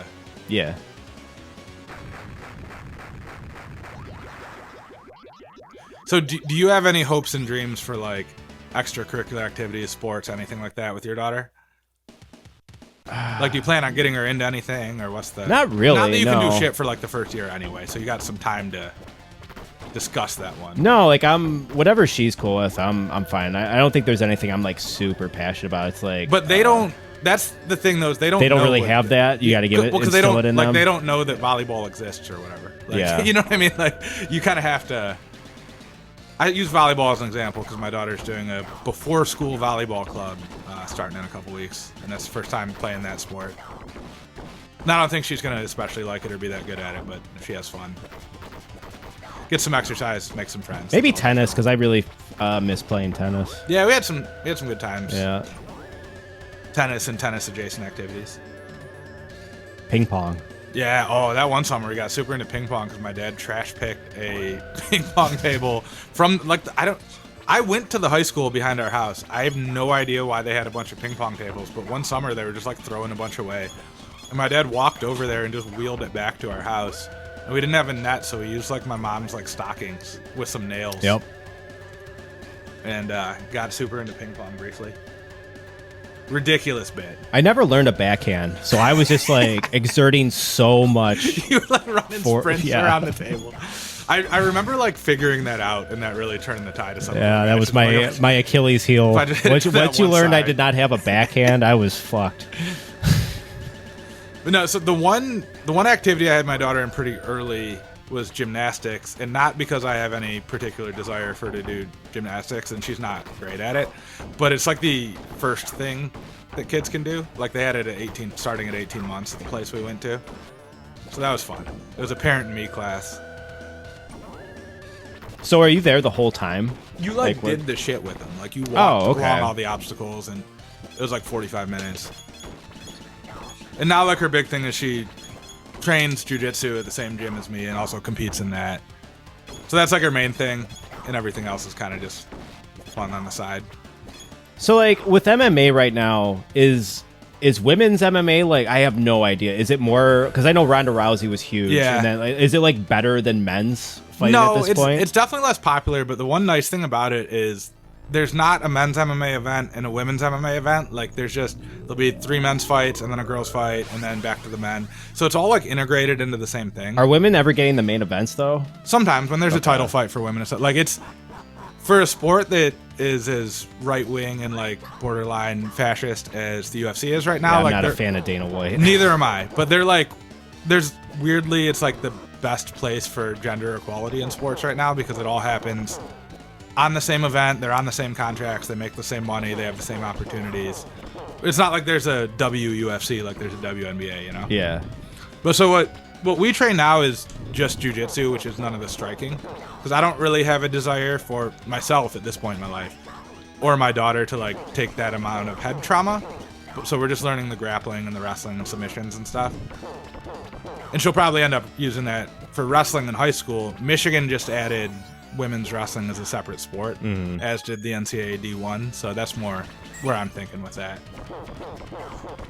So she wear headgear? No, but there's no hitting. There's no, like, okay. So it's just wrestling and, chokes and arm bars and stuff. But that's a good, I think some level of self-defense, especially for girls, is important. I told my wife before she was born, like, the 2 non-negotiables for me are some type of self-defense or martial art, and then also swimming lessons. Because we live in a fairly affluent area where a lot of kids have boats and stuff, and we live right by a lake. And, like, you're going to need to swim at some point in your life. So, like, that's just one that we're not going to debate. Mm-hmm. And she likes that well enough. We do it in the summer. She's not Michael Phelps or anything, but she's not going to drown, which is all I ask. I don't know for the 2 listeners that don't know us personally, we live in kind of the same city, but technically not, right? Because I'm in a different one of the Grosse Points. There's different boroughs in Grosse Pointe. There's 5. But the weird thing is we can't go to each other's public parks. Right. Like you can only go to the one that you're a resident in. I don't know what the swim lesson thing is like at the Grosse Pointe Woods Public Park. Like we have a swim lesson program that's like subsidized by taxpayer money at the park in Grosse Pointe Farms where I live that we do. I have no idea what it's like for you. I would imagine something similar, but yeah, I have no idea. But that's a good one because like you're gonna have to swim. Was that it? I think that's it. I think Hyperstone Heist is shorter. These fly with 2 people. Yeah. I tried to do the Manhattan Project by myself after watching you play it, and I couldn't. You just got too sad. Yeah, like mixture of sad and bored, and like I didn't want to turn it down to easy mode, but it wasn't great. Well, we'll have to figure out Streets of Rage. And yeah, I would definitely other be down for beat-em-ups. Streets of Rage. How are you playing Streets of Rage in 2025? Like I don't even know. Genesis Mini.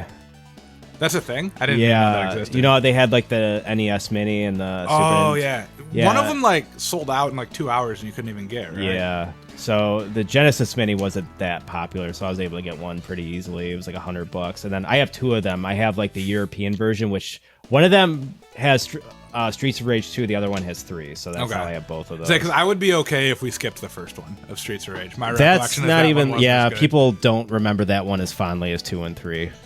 People like to say the second one's the best because they remember the music fondly, but 3 is probably the best, like, well playing of the 3. I remember that feeling like a huge advance at the time because it was the first beat 'em up I played where the characters had like different attributes, right? Like you could, like there was speed and power. And, Skate was like the guy in the rollerblades. Yeah, I remember Skate. Yeah, because I always played Max, the ex-pro wrestler who had like power maxed out.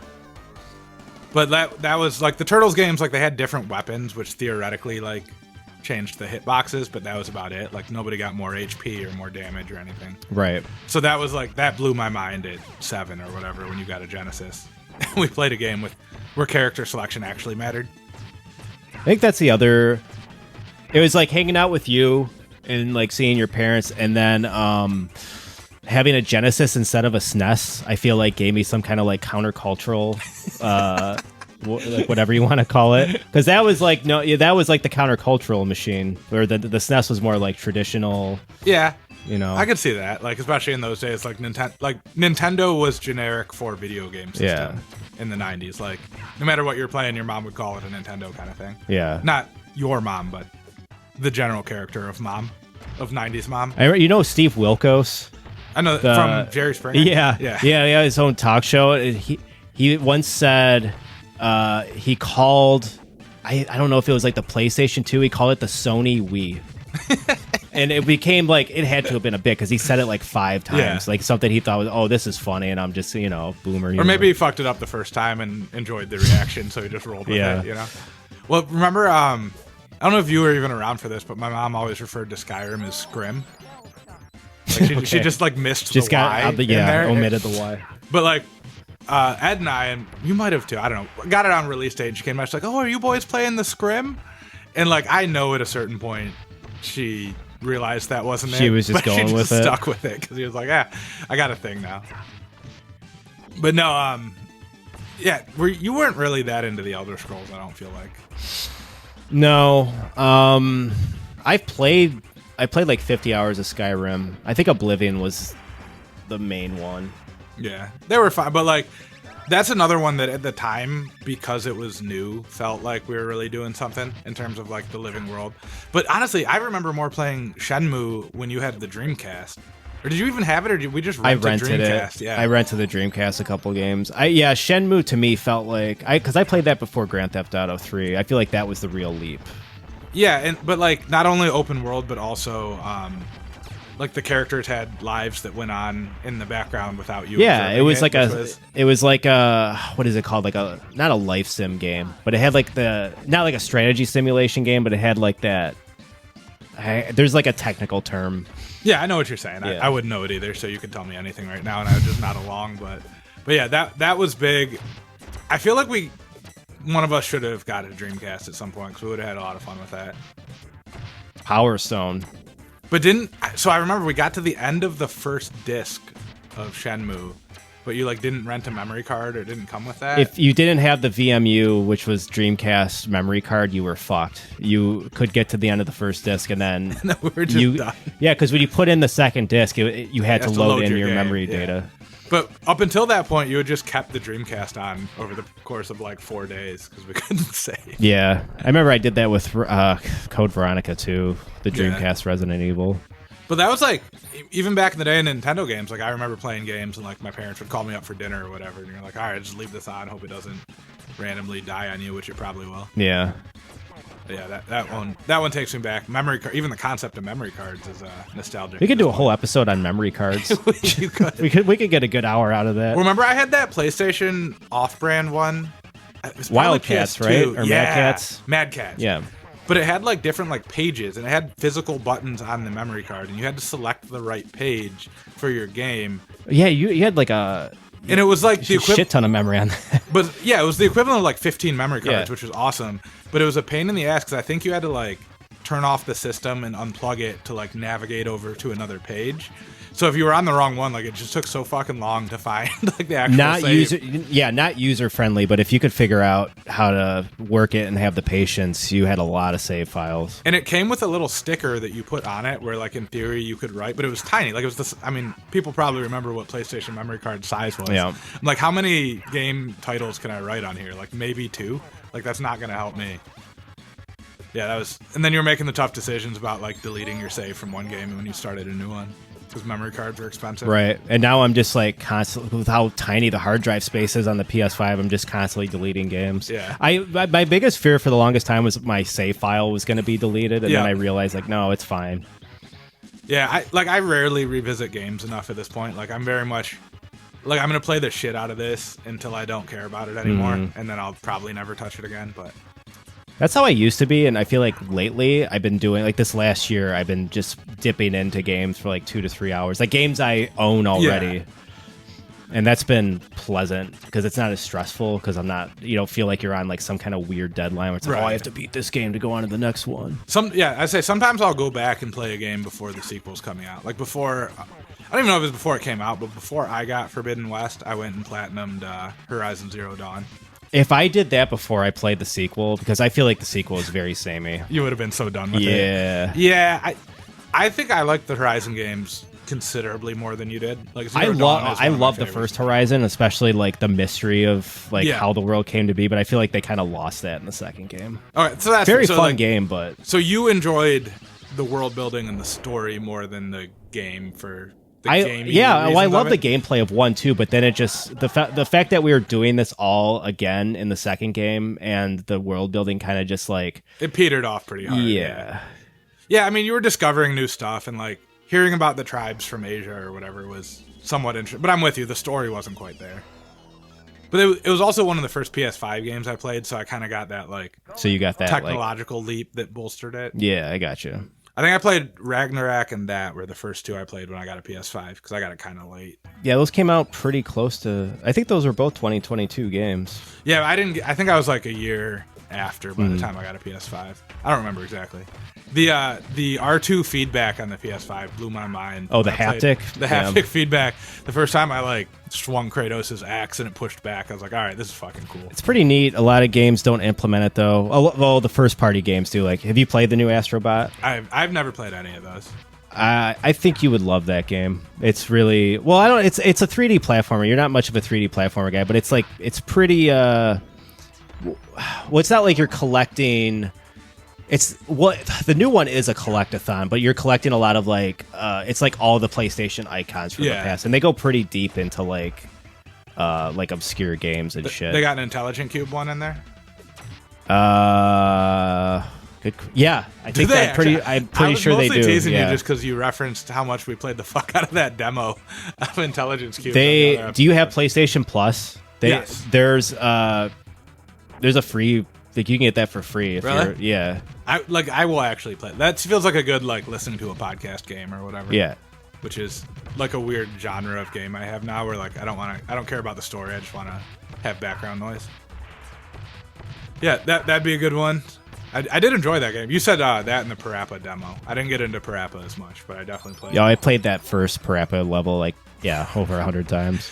The one we got into Frequency and Amplitude real hard. You got into the Frequency more. I didn't play Frequency. I just played Amplitude. We played a lot of that together though, because they had a pretty cool like co-op beat the track thing, if I recall correctly. Okay. Yeah, I liked those games. The new one without the licensed music kind of ruined it for me. Like I needed it to be songs I knew for some reason. Mm-hmm. Yeah, I still remember playing Cherry Lips by Garbage. One of the 2 old ones. Well, there's that Garbage song in one of the old Gran Turismos that I really liked. Gran Turismo had some good songs in general, though. Mm-hmm. Have you played any of the newer ones? No, I haven't played 7. I played Sport and didn't realize it didn't have like the classic Grand Theft Auto experience of just grinding out credits to like get an overpowered car because that's the only way. That's the only reason to play. Yeah, but like I don't think either of us were ever actually good at the game. But that's like you were saying earlier. That's one of those games where you just like you can grind it like an RPG to get better, quote unquote. But yeah, I didn't enjoy the like super competitive technical element of Sport, so I kind of gave up on that series. I was hoping Ride, the motorcycle series, would be more like the old Gran Turismos. And there's some of that, but it wasn't enough to keep me interested, because I played a couple of those. I never heard of that one. Ride? It was, I think it was like a PS3 or 4 launch title was the first one, but it was billed as like the motorcycle version of Gran Turismo. Like it's real bikes, so if you're like into motorcycles, you can try what it's like to ride different types of bikes and stuff. Okay. So it was like the simulation version of that, but it wasn't great. Like it was fine, but yeah. So we've beaten. I'm gonna stop recording. We could I'll figure something out. But so we've beaten both. I don't know if I would say one's better than the other. Like they're both pretty like pretty identical experiences. I feel like Turtles in Time. Well, the main difference is you can throw the foot soldiers like through the screen. But yeah, like, Hyperstone Heist feels a little quicker of an experience. Like I think it was only 5 levels.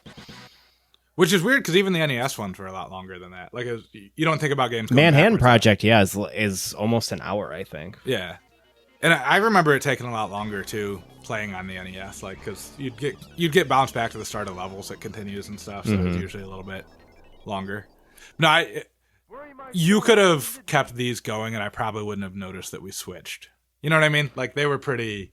Yeah, so the Hyperstone Heist was released in '92, but I still think Turtles in Time looks a little bit better. Yeah. SNES had a little bit better hardware than Genesis, didn't it? Yeah, Genesis came out in '89.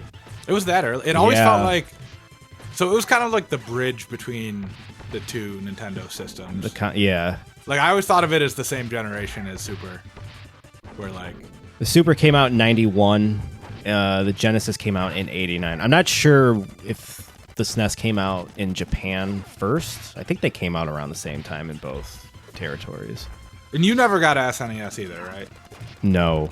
Because other nostalgia, I remember playing Chrono Trigger on PlayStation that one summer. Yep, I have. Yeah, I have nostalgia for playing emulated Chrono Trigger, but not in the '90s. Sorry, I derailed from the Turtles talk here, but oh no, it's fine. This is a nostalgia podcast. Yeah, my goal is to like barely ever talk about the actual game. I got some comments on my the first video I did, and people are just like, there's like a couple haters just talking shit about how I suck at playing. The first one mainly. Yeah, people I saw one of those. Hated that I was talking shit about that game. But I mean, I actually understand their criticism, but like it's kind of what I was saying earlier, where it's not fun or like enjoyable. So if you're trying to like conquer a hard thing, sure, it gives you an opportunity to do that. But like, it's also not hard because it's like fair hard. Like, yeah, just like dumb shit. I get it though. It's probably something they played when they were younger, and it was very meaningful. People are so passionate; it's hilarious. Like, but it was that game was meaningful to us. Like we put a ton of hours into that. And, yeah, like, and I don't got past the water level. I'm pretty sure. I don't think we beat it, but I'm pretty sure we got like significant. We did some damage to it, but I don't remember like being obsessed with that game. I feel like that's the main indicator of like a good game for me. A good like immersive game is like how obsessed I was with it, and I was not obsessed with that first Turtles game. No, for me it was definitely Manhattan Project. I don't know if that was just because that was the one I owned. Because I don't think I owned 2, and I felt the same way with the Mario series. Because I know you had Mario 2. You might have had all 3, but I had 1 and 3. So I only played 2 with you, and I never got. You had 3, I had 2, and then we both had 1. Yeah, you had to, or not had to, but and then in my like developing brain, I just thought like, oh, the third game in a series is always like the best one and the correct one to own, which is obviously not true. Well, for Nintendo, it was mostly the case. Like Mario 3 is probably. I'd say Mario 3 is the best Mario game. Yeah, it's still... I don't know how much of this is nostalgia, but I've like replayed it all as an adult. It's still probably a top 10 for sure, maybe top 5 video game all time for me. And part of that is like understanding it in the context of when it came out. Like even having like items that came with you from level to level in that time was such a big development. And I think like a lot of people say Mario World was better. Like Ed says that. The reason why I like Mario 3 better is it like I feel like Super Mario World had too much of like the exploratory bullshit, which like that gets translated to like Nintendo 64 3D platformers. I don't like that stuff. I like just like Here's the pure level, go beat it. platforming. Yeah, I'm with you on that. And there was some there's branching paths, right, in Mario 3 where you could pick different levels. Which was, but it's not like you're getting lost. With the Right. exception of the castle in World 3, the water world. That's a bit of... Yeah, but that's not bad when it's like a one-off. You're like, wow, this is a change of what I it's like a expected. novel This is thing. interesting. When it's every fucking moment of it gets a little bit annoying. Yeah, I as an adult went back and beat Mario 3 without using any warp whistles, which I was pretty proud of. Like the way it was intended, other than having saves, like no difficulty modifiers, no warp whistles, and that was fun. No, I know when it was. Ed and I moved into a house together when we were like 21, and we played through all of it on the original NES that he had. Oh, yeah, I remember you guys talking about that. But by playing every level, no warp, or not every level, because he didn't have to do every single one on the pass, but no warp whistles, and that was fun. Hard, but... Yeah, I have nostalgia for you guys, hearing you guys talk about that, but not being there. A little jealous I wasn't there, but I do have nostalgia nonetheless. Yeah, I was probably like being cantankerous or introverted. No, or I mean, whatever. we tried to have you come live with us. That was, I believe it was an off-air discussion, but yeah, that was the house we moved into without you, where at one point you're going to be the third roommate. Yeah. And now, unfortunately, we ended up with Murphy, who is now a part of your life as well. Did you say unfortunately? Unfortunately. for cursing you with Murphy, but yeah, you're kind of the last of like our group to have a kid, which is funny, being slightly older than us. I'm always doing things last. I like to just take my time and survey how it goes. Well, I was thinking about this though. You were the only one of the 4 people I'm thinking of right now. You graduated college in 4 years, right? Yeah. You did it straight through. Where Yeah. all the rest of us, to various points, were delayed on that. So you're not always last to do things. No. You beat us on that regard. Also, unrelated, I don't know how much this even needs to be on air, but you got the English degree. There's a lot of freelance like editing and writing stuff you could get into. Yeah, if you like prefer that to driving.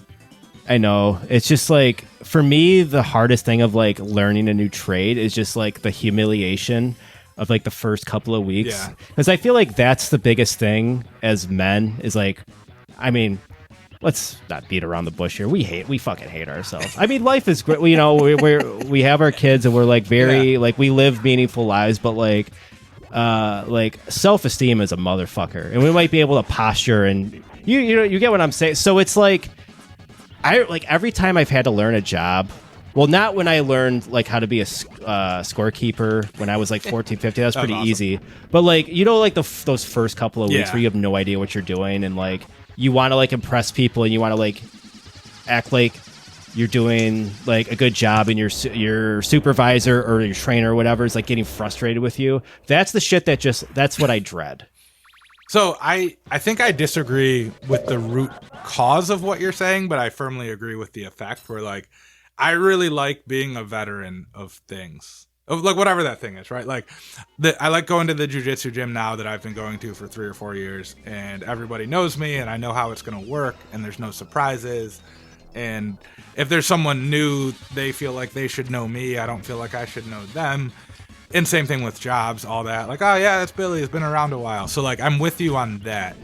I will say with like getting my first white collar job a few years ago, or like career type job, people are so much nicer about that shit than they are every menial job I've had. Where like you're basically just getting paid for a couple weeks to like not really do anything while people explain things very patiently to you. Yeah, and then It's like it's a different experience. Like it's weird that you get paid more for shit that sucks less, I guess is the best way to sum that up. Yeah. My anxiety about that is like when people treat me with dignity and respect.